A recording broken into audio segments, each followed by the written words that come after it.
Report. I'm Amy Goodman. John Perkins calls himself a former economic hitman. He has seen the signs of today's financial meltdown before.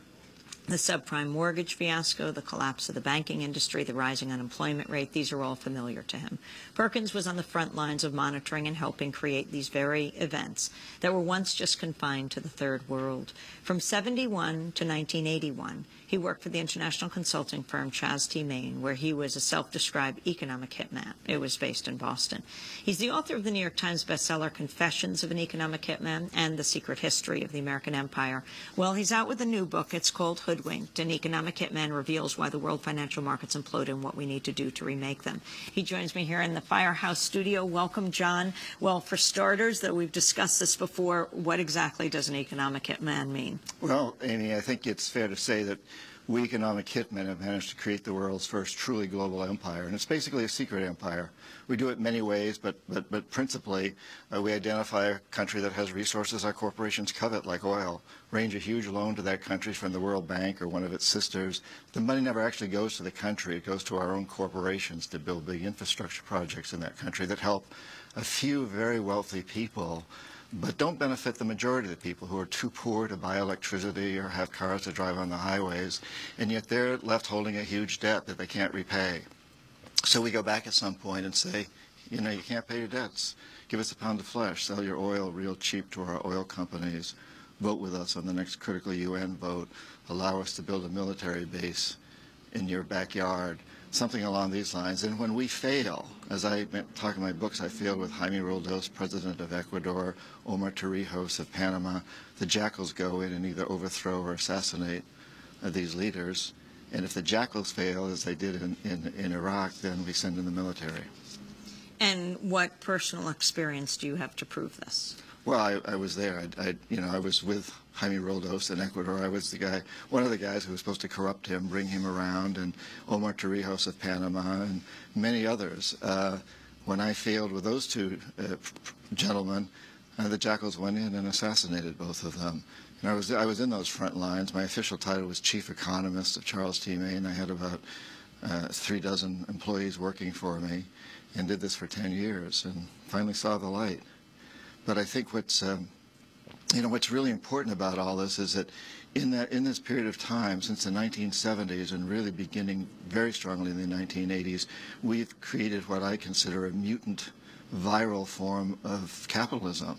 You earlier on the program, you showed the statistics of 37% of the people in the survey not believing that capitalism's working.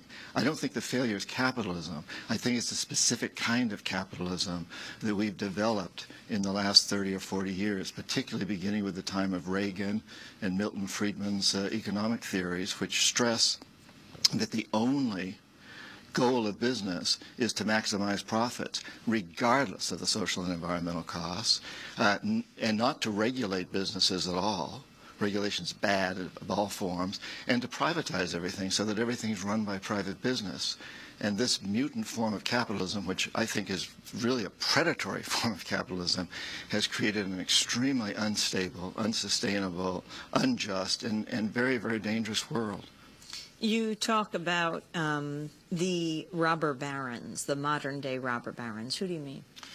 So many of them. You know, we've seen them recently on Wall Street, the people from Goldman Sachs and Citigroup and so many other organizations. People like Jack Welch, who is a former CEO of General Electric. And as I lecture at business schools and MBA programs, Jack Welch is often held up as this idol. Jack Welch laid off 1/4 of GE's employees.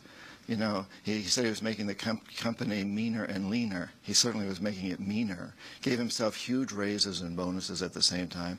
Turned General Electric essentially from a manufacturing company into a financial services company, which really was one of the leaders in taking us down this course today that we're on of a failed economic system. And we truly have a failed economic system at this point. It's deep. You know, one of the reasons I wrote Hoodwinked is because I saw a lot of books coming out that deal with what I consider triage. What do you do with AIG? What do you do with General Electric? What do you do about the immediate problems with Wall Street? But the problem is much, much deeper. There's a cancer beneath all that. And this is this very basics of our current economic system. And we must delve down and root out that cancer and move into something much better. I have a 2-year-old grandson. And as I look at this baby, you know, I think, what's this world going to look like in 6 decades when he's my age? If we stay the course, it'll be horrible. But we have this opportunity now.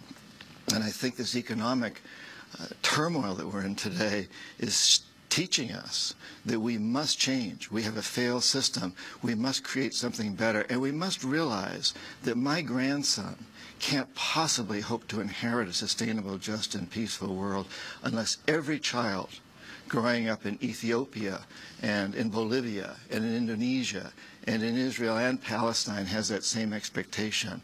For the first time in history, we're really living on a very, very tiny, highly integrated planet, and we're all communicating with each other. Everybody's listening to democracy now all around the world. We're all talking on the cell phone and by internet. We really get it. We're a very, very small community, and we need to recognize that. John